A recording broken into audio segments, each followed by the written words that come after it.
Crec que el perfil de l'enginyer ha de ser un enginyer amb coneixements econòmics. Avui no s'entén l'enginyeria si no hi ha coneixements econòmics. Aquesta és la raó del grau.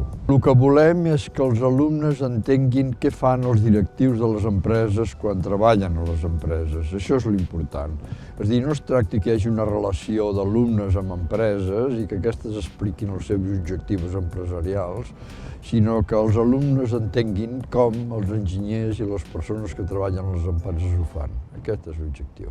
El perfil d'empresa que ens interessa són empreses d'una determinada dimensió, per exemple, més de 100 milions d'euros de venda, aquestes empreses, perquè aquestes són les que necessitarien professionals d'aquest nivell, d'aquesta especialització i d'aquesta capacitat. Si volen estudiar enginyeria, que estudiïn això. Una vegada que hagin fet aquest grau, després poden fer un màster a darrere, més especialitzat en el que ells vulguin.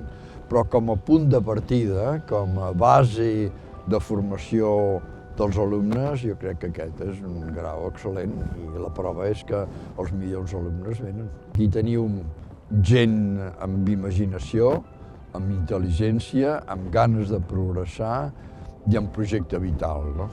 I jo crec que això és el que les empreses volen, que la gent tingui un projecte vital, un projecte professional de la gent que va treballar allà. Jo crec que a la gent li agrada explicar la feina que fa i com la fa, no? I per als alumnes això és molt satisfactori, perquè jo crec que és molt important que els alumnes entenguin el que s'espera d'ells.